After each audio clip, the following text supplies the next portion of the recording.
In a recent post opening up for season 5, I asked the community what they would like to hear more about. And one of the questions was, I want more information on control, the need to control what others are doing. How do I let go of wanting to control what other people are doing? This is a hot topic, and it's not easy to be able to discern when is it helpful to be giving somebody advice on how they should be doing something different, and when are we just being irritated and frustrated at the choices that other people make with what they do with their time. These are great things to look at and how we can come to our soul recovery to live from our fullest, most authentic self, even when we're watching somebody doom scroll. Enjoy the episode. Welcome to the Recover Your Soul podcast, a spiritual path to a happy and healthy life. My name is Reverend Rachel Harrison. I started Recover Your Soul after having profound changes in my life from my recovery of alcoholism, codependency, and control addiction. I was guided to share the tools and principles of spirituality and soul recovery to help others transform their lives as mine was transformed. For us to overcome external circumstances, we need to turn the attention to ourselves, focusing on our inner change and healing. Positive results in our lives will follow. Welcome to Recover Your Soul. I'm Rev Rachel. Thank you so much for choosing to spend your time with me today. If you're new to the soul recovery journey, welcome, welcome, welcome. I often say it's by no mistake that you are here, that you have found this community, you found this spiritual path for healing. And I think that it opens that knowing that we are always being held and guided towards our true and highest self when we make the decision to choose ourselves and our own healing first. For today's episode, I wanted to touch on something that was one of the community members' requests to talk more about.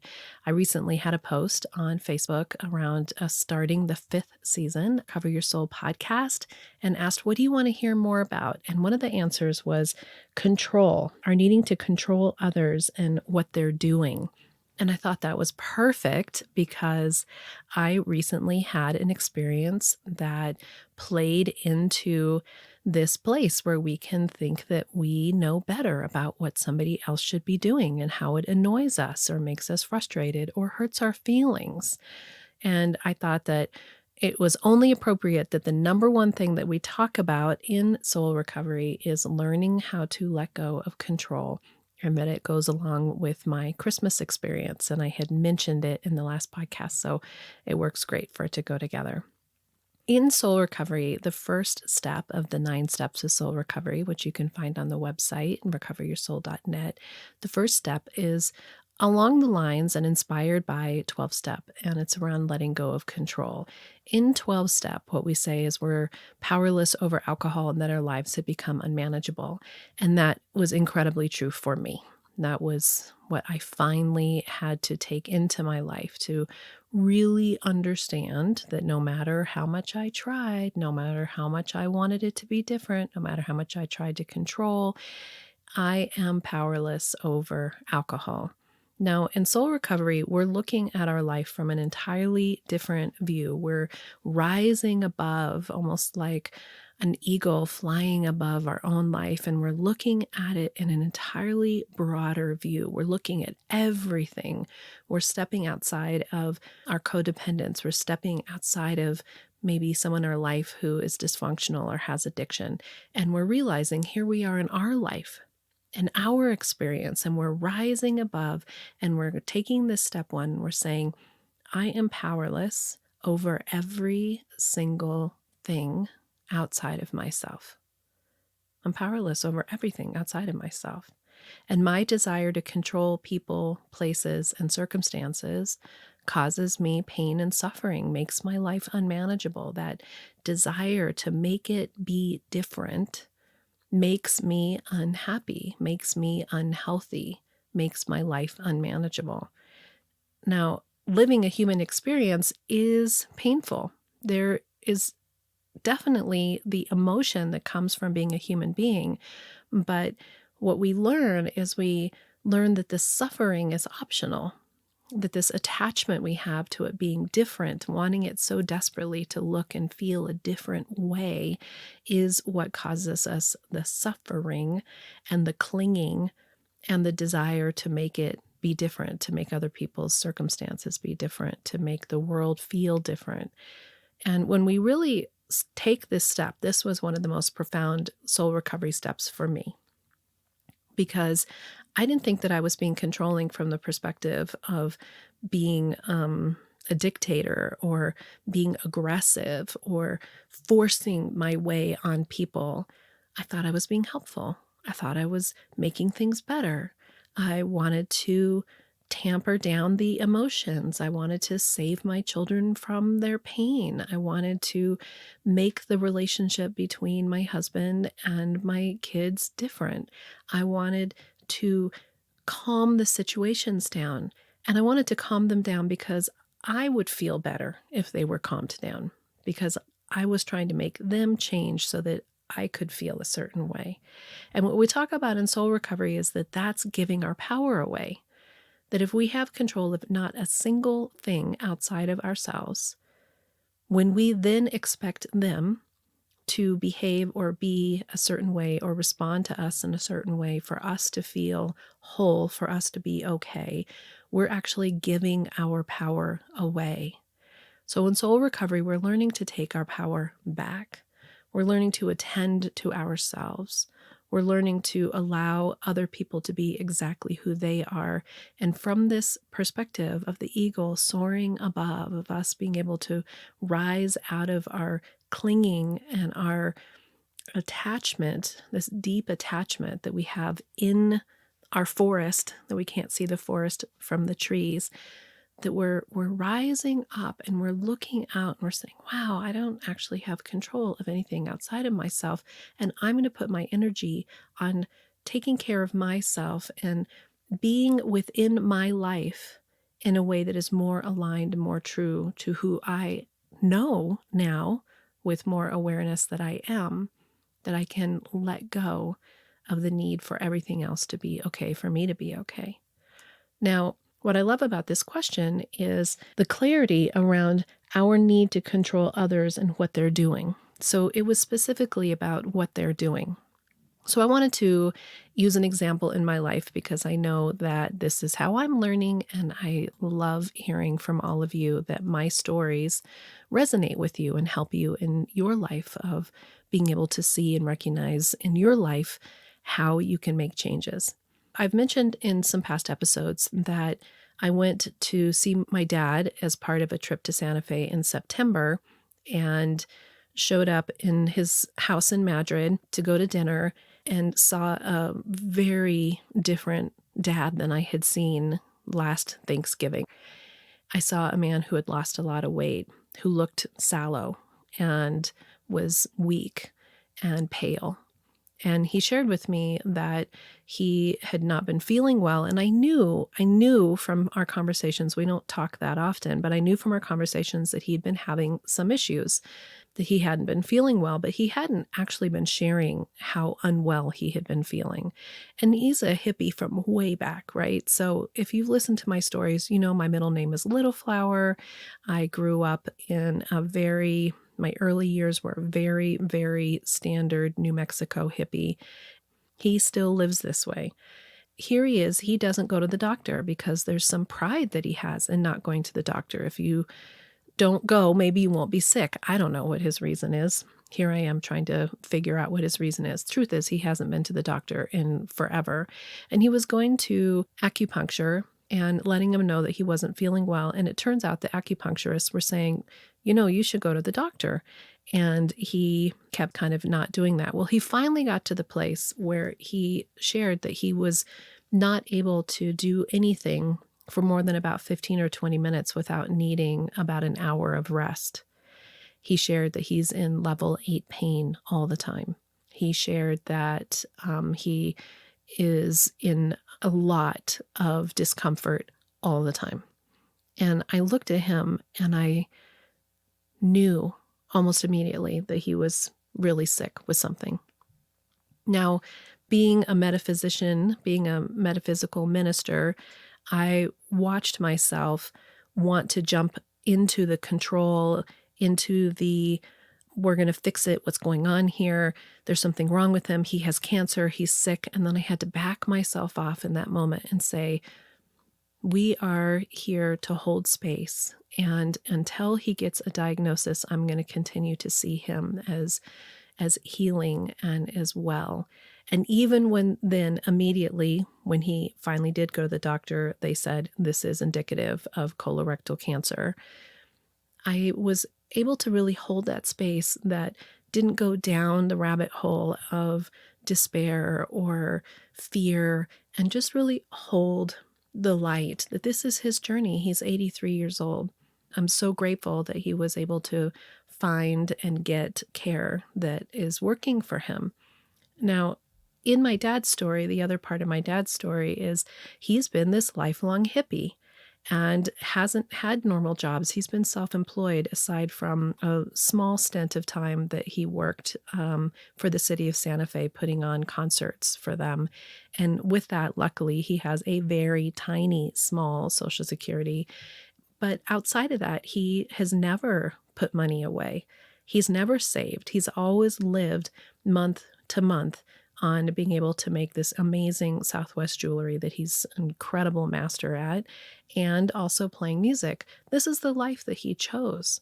And it was a lot easier for me to allow that to be the life that he chose when he was able-bodied and able to continue to live and be in his existence. Well, now here he is, and he's admitted that he's really not well. And now we find out, yes, he indeed has cancer and is going to need to go through cancer treatments, and that he has literally nothing to fall back on financially. And so I immediately set up a GoFundMe, which has been posted on the social media page, and many of you have donated from the kindness of your heart, and I can't thank you enough for that. And we've raised around, at this airing time, $13,000. And then he had a benefit concert in Madrid that we went to that raised some additional monies. And so for the first time in his life, he literally has a cushion that will allow him to actually get well. Now, all of this is interesting because that part of me that wants to be in control and wants to be in charge of what's happening for him, it's important for us to recognize that some of these aspects of ourselves where we are very good at setting things up and we're very good at organizing and making things happen, we never want to diminish that aspect of ourselves. This isn't about us sitting back and just being like, well, I'm just going to let that happen. Whatever's happening to him, he's the one who didn't take care of himself, or he's the one who got cancer, or he's the one that didn't save money, right? That is as destructive as it is for us to jump in and think that we personally have to fix. I am powerless over everything that is happening outside of myself. I'm powerless over people, places, and things. I'm powerless over my dad getting cancer. And I'm powerless over how he handled his finances. And I'm powerless over his experience. Now, when I let those things go, what I'm doing is I'm taking the responsibility of them off my shoulders. And then I can step into this situation from my full authentic self that says, hey, I know how to set up a GoFundMe. I know how to spread the word. But not expecting or demanding that I'm fixing it. I'm just offering myself from my whole self, from my highest self, from the expression of myself that can show up in authenticity and in integrity and in kindness and in love.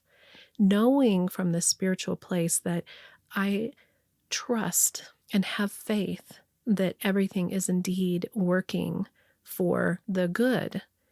Now, the good needs to not be what I think the good looks like. The good needs to look like what is.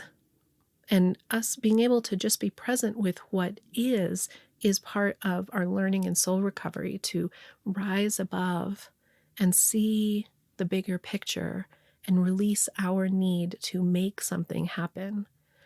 I love my dad so much. And his choice to not go to the doctor for what it turns out he was in pain for over a year. It turns out that when he came to my house the last time I saw him, which was Thanksgiving of 2022, that he at that time wasn't well, but he didn't share it with me. And so for an entire year, it was building up into this way of being cancer, being literal tumors in his colorectal cancer that were uncomfortable and painful. This is the part of us where we can practice our soul recovery by not judging, by not then wanting to make him guilty. This is his choice. He's the one who's experiencing whatever this is for him. I can't possibly understand what that is. So this ability to be present and help him financially, not me financially, I don't have the money to give to him for him to be able to relax and be able to pay his bills, because everybody has bills, right? And his bills are much less a month than my bills are because they live a very different lifestyle than I do. I don't have the money to pick it up and fix it for him, but I have the ability to participate in a way that will be beneficial and helpful to him. If you're ready for soul recovery, as a spiritual coach, I can support your healing to help make real changes that will bring you a life of peace, happiness, connection, and abundance. You can also work in smaller groups by taking a deep dive in a Zoom workshop or with me in person at a retreat or an event. Join others on the soul recovery path once a month for the free Zoom support group or daily on the private Facebook page. Visit the website recoveryoursoul.net to book coaching sessions with me or find all the information you need about soul recovery, dates that are coming up, and how to register for those groups and workshops. To support the podcast and the community, check the links in the show notes to make a small monthly donation or a one-time donation of your choice that will make a huge impact to support this community and the soul recovery mission. Together, we can do the work that will recover your soul. So that part was easier because I'm good at those kinds of things. I'm good at setting those kinds of things up. I'm good at letting go of the outcome of those kinds of things. This comes to the what you think they should be doing, controlling what you think they should be doing. And this is such a huge topic because how often do we look at somebody else and say, if you were me, this is what I would do in this situation? And I think about early on, if we're using my dad's cancer as the topic, early on, I even said, well, why don't you come to Colorado? There's probably better treatment centers here in Colorado. And then I caught myself and I thought, is that true? Is that true? And do I need or want to totally be enmeshed in every aspect of this when he's not asking me for that? Am I actually thinking that I know better when the truth is I know nothing about cancer, right? I know nothing. That was an interesting process around, do I think I know better? Because when we say, if I were you, this is what I would do, what you're really saying is, I think I know better. And if you were me, this is what I think you should do. And when we catch ourselves doing that, it's important for us to really recognize, why are we saying that? What do we really think? What is our intention behind it? And most often it's that part that I talked about in the beginning. It's that care. It's the wanting to be helpful. It's the wanting to give somebody peace or to keep somebody from pain. It's that desire that we have to fix, but we're powerless over everything outside of ourselves. And we want to continue to work on showing up in our best way and not thinking that we know better. Okay, so fast forward to the story, which is for Christmas, normally my dad and his girlfriend do this big, long road trip back east to go be with her son and his grandkids and her grandkids, his kids, because being with kids at Christmas is the best, right? And my kids are all grown up now. And they do this whole 6-week adventure together of driving cross country. And it's a beautiful time for them. They love it. They really love doing that. Well, clearly that wasn't going to happen this year because my dad had started his cancer treatments in the middle of December, in the first couple weeks of December. And so at Christmas time, he was going to be smack dab in the middle of receiving his radiation and chemo treatments. And of course, we don't know how anybody's going to respond to any of those things. And the assumption really was that he would be weak and maybe sick or not doing well. And she really wanted to go and still spend Christmas with her family. I said, of course, I'll come and take care of my dad while you're out of town. And so we had that already set up to do that. So my mom said, I'll come with you. And I thought that was really sweet. And I said, you really don't have to. You don't have to come. I don't want to put you out. It's Christmas time. I'll just go and take care of it. And she said, no, I think that you'll need me. And I'd really like to be in Santa Fe because I love Santa Fe. We were there for so much of our life. And she said, I really could use a hit of Santa Fe and I'd love to support you. And we knew from the situation in which they live that it wouldn't benefit to have Rich there too. So he stayed home and he's doing remodeling. So if in the next couple episodes you hear any remodeling sounds, that's because he's remodeling the house. So anyway, he stayed home. So what's interesting to me about this is the part that says, how do we not control what other people are doing and thinking that what they're doing isn't right or isn't what they should be doing? And it's so interesting how sneaky it is, to be honest. My mom and I drove to Santa Fe together, and the place where my dad and his girlfriend lives, it is the attic of a house that she owns in Madrid. Madrid's a really cool, eclectic mining community where when they sold all the houses in the 60s, it was a whole bunch of hippies, and a lot of them are still the ones that own the houses, including her. And they turned them into art galleries and really cool little stores.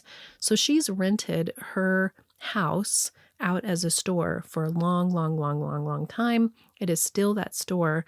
And they finally were able to move up into the attic. Prior to that, they'd been living in a travel trailer next to it.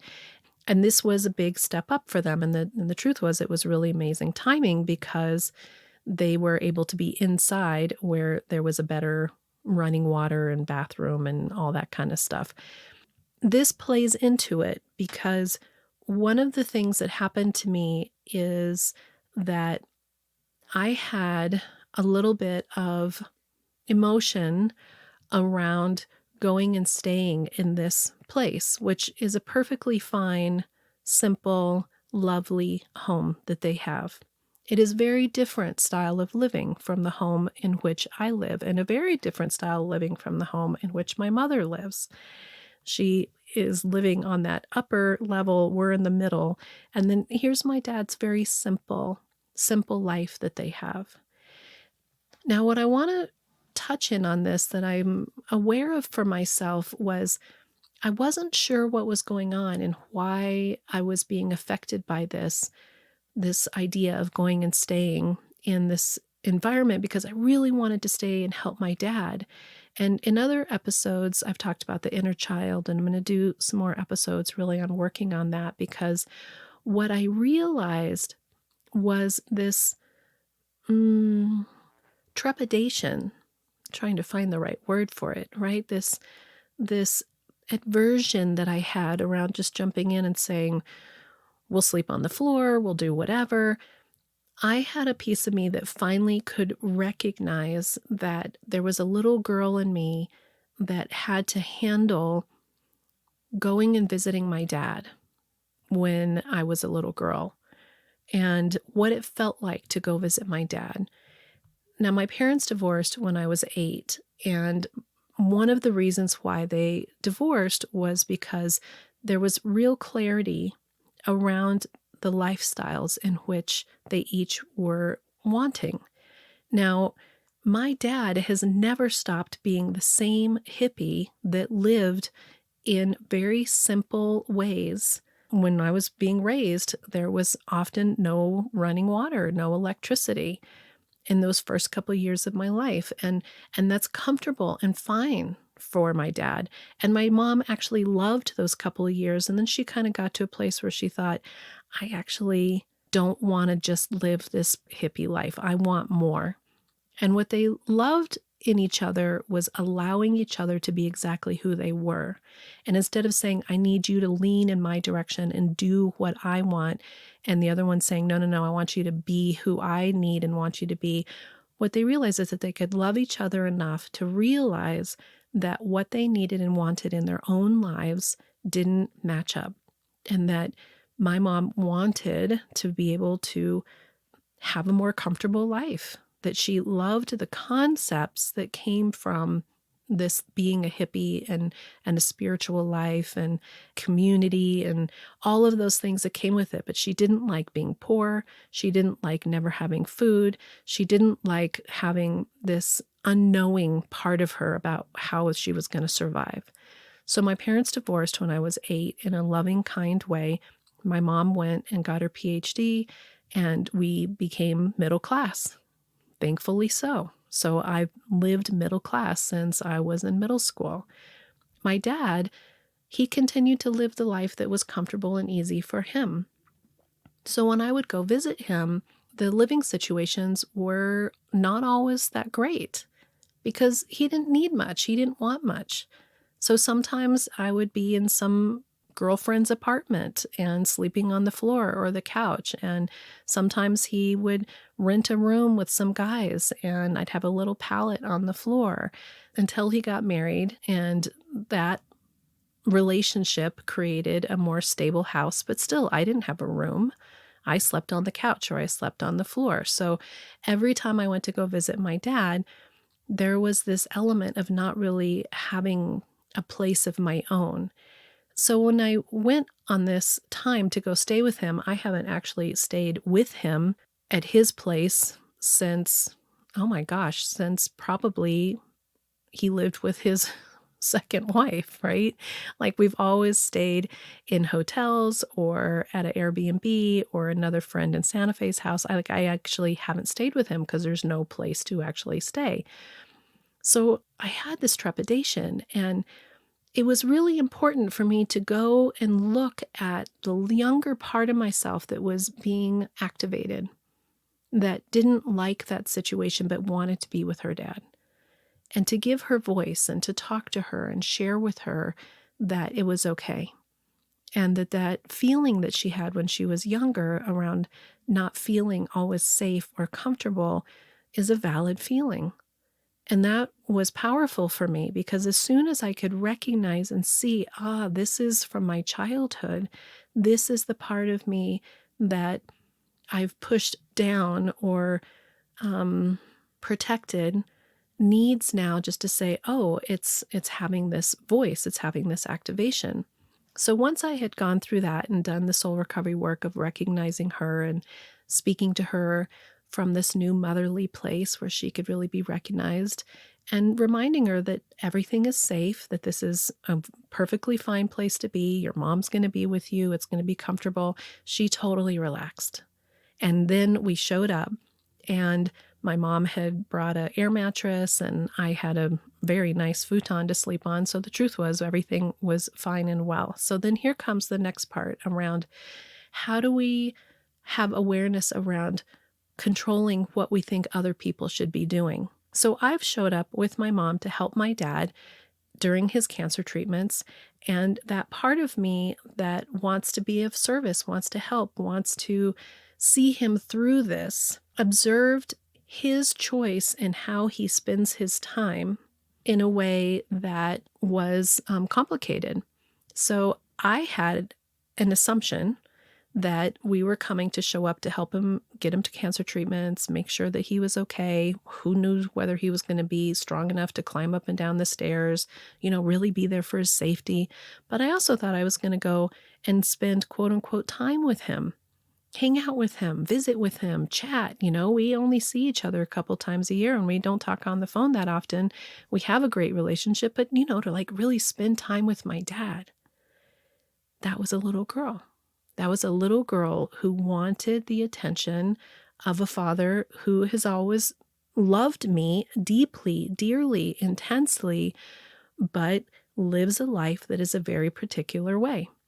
And so he has, in the last year of not feeling well, created a habit of resting, of spending a lot of time his most comfortable way to be, because he has colorectal cancer, is laying flat in bed. This is what he's done for the last year if he wasn't actively working, making money to try to survive. So now that he has this cushion that can allow him to relax and actually put his energy into healing, he can truly just be in this state. And what he does is he climbs up in his bed and he scrolls the internet on his phone. And he watches videos and he hangs out and he talks to friends on the phone. This is what he does. This is the part that is so powerful around how do I not control what I think other people should be doing? And if I'm really looking at what I think from my spiritual self that he should be doing, I think he should be meditating. I think he should be spending his time and energy on something quote unquote more valuable than scrolling a phone. And when I first showed up and realized that this wasn't just a thing that he does every once in a while, what I really realized is this is what he does. And I had to work with myself on it. And again, I want to really emphasize the importance in soul recovery of us doing our work within ourselves. We're turning the attention to ourself, and we're processing these things from within ourselves from a new and healthy perspective. We're asking ourselves questions. We're curious about how we feel. We're really digging in underneath what I call these rocks that we carry of our pain, of our woundedness, of the heaviness that we feel. And this rock that I have that's around my dad is this concept of wanting his attention both when I was a little girl and figuring out what that looks like as an adult and wanting to be helpful. And this is a man who loves me and clearly has so much gratitude that I'm in his life. There wasn't a moment on this trip that he didn't look at me and say, "Thank you so much for being here. Thank you for making sure that I'm safe." The good news is he feels better than he's felt in months. He's on chemo and radiation, and he is not in pain anymore. His tumor is shrinking. He can feel it. His energy is coming back. His color's coming back. He's eating. He is remarkably doing great. And there was that moment for me when I had to look at my own desire for him to be spending his time in a way that felt more valuable. I don't know, that felt more worthwhile. That's my decision. That's what I think. If you were me, here's what I would be doing. Well, I'm not you. I'm not him. This is what he does with his time. This is his life. Just like every choice that he's made along the way to live and be in the life that is his, this is another one of them. And I'm able to let go one step at a time of all of those things with true compassion and true letting go when I attend to myself first. And I say, why am I judging what he's doing with his time? Well, I'm judging it because I actually have a desire that he'd be interacting with me on a different way. So I did what I recommend to everybody in the soul recovery community. I took out my journal. I had conversations with myself. I had curiosity about myself. And what did it come down to? It came back down to a little girl who has always been looking for some interaction from a father figure in a way that may not be what I'm going to get. And this is a human being who is over in his section of the apartment, of the loft, perfectly at ease, perfectly content with himself. He's not unhappy. He's not mad. He's not moping. He's just being him. And here I am wishing that it were different. That's the suffering from the step one, wanting and wishing that it was different, and then within ourselves trying to make it be something else. So I did the switch of starting to see it for what it was. My mom and I ended up going and having day trips because he was doing so fabulously. He didn't need us around to be there every single moment. He's doing what he's doing. So my mom and I just started going out and being in Santa Fe and having a little vacation together. And that was great. And that was so enjoyable. And I could enjoy it because I wasn't caught up in this, I'm not getting what I want from you. I think you should be doing something different. I think you should be interacting with me differently. And then the beauty was that opening came for me just to share a tiny bit with my dad.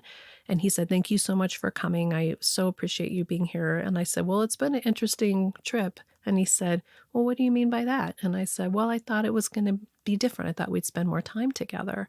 And he said, "We are spending time together." And I said, "I thought we would have more time to connect, more time visiting and talking." And he came back and he said, "This is what I do. This is as much energy as I have to expend. And although it may feel like visiting doesn't take a lot of energy, it really does. And so as I'm healing and as I'm allowing myself to just be in this process, being on the phone doesn't take energy from me, but it lets my mind be busy." Wow, I thought, I didn't see it that way. I look at it and think you should be spending your time doing something else. And that was really healing for me because I want to accept him for exactly who he is. And I want to attend to myself and my feelings and validate how my experience feels for me and take care of me underneath that so that that part of me can release and let go. And then there's no grievance, there's no resentment, there's nothing left over. And I could heal a lot of my younger experience, and I could have compassion for everyone involved, for my dad's choice of the life that he has created for himself, and to give him the complete acceptance of this choice that he has made in his life to be this particular human being. And for me to attend to myself and recognize as a child, it wasn't always easy for me. And that's true. But it doesn't make a judgment on him. That's what soul recovery is all about. We're not judging anybody as being right or wrong or good or bad. We're just seeing it. We're rising above and looking at it. I'm powerless over his choices. And the good news is that we both love each other. And the good news is that I can see this particular situation as another learning tool for me in this self-righteousness that I carried in my life for so long that thought, I think I know better than you what you should be doing with your time and energy. Now, I'm not 83 years old like my dad. I don't have cancer like my dad. I only have me and my life and where I'm at. And the more that I can use the reflection of somebody else and sometimes and say, wow, that doesn't feel like what I would want to be spending my time on, I can turn to myself and say, well, then you are in charge of you. If you only have control over yourself, you spend your time on what feels right for you. And for somebody else, they think what you're doing isn't good for your time. They think you should be doing something else. So when we let go of the need to please everybody in the situation and be perfect or accommodate or be what other people think we should be or that they should be how we think they should be, what we're doing is we're accepting the humanness of all of our expressions. We're accepting the journey and the path that we're all on. And the gratitude that I have is that I left that trip feeling connected to my dad, feeling grateful for his journey and getting an opportunity to be in his life with all of my feelings, attend to myself, and love him and love the life that he has and continue to desire to want to be present in it from my healthy helping and not my unhealthy, let me fix and do for you place. And I think I was successful. I think in the end, if I'm looking at it, I'm grateful for that very strange and wonderful Christmas experience. And I'm grateful that he gets to have his experience of this last part of his life as he chooses. And I will continue to show up in the ways that are authentic to myself.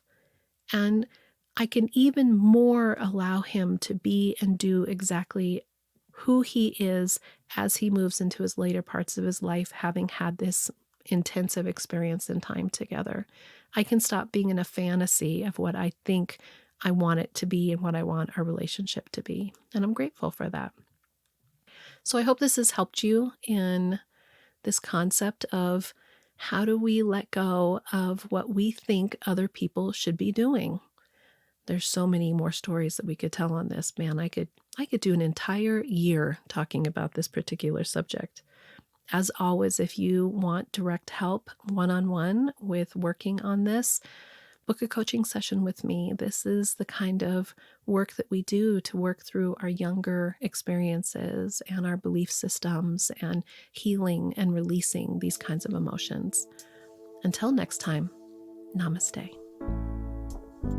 Thank you for listening to the Recover Your Soul podcast. And if you loved what you heard here, every Friday we have a bonus episode, and you can access this by becoming a subscriber through Apple Podcasts for only $3.99 a month, or become a Patreon member. And on this platform, you can choose $5, $15, or $25 a month to show what you want to support the show with.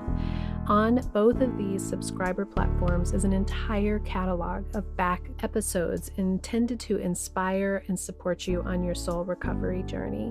I really want to invite everybody to attend the free once a month, every first Monday of the month support group. This is on Zoom. Everyone is welcome to attend. And by giving a like or a review and sharing this with your friends and family really helps us to share the soul recovery message with even more people. We are on social media. We are on all the platforms. I am on TikTok. You can listen to guided meditations by Rev Rachel Harrison on Insight Timer. Thank you for supporting the show. Thank you for being part of the community. To find out more about soul recovery and everything that's being offered, visit the website www.recoveryoursoul.net. Together, we can do the work that will recover your soul.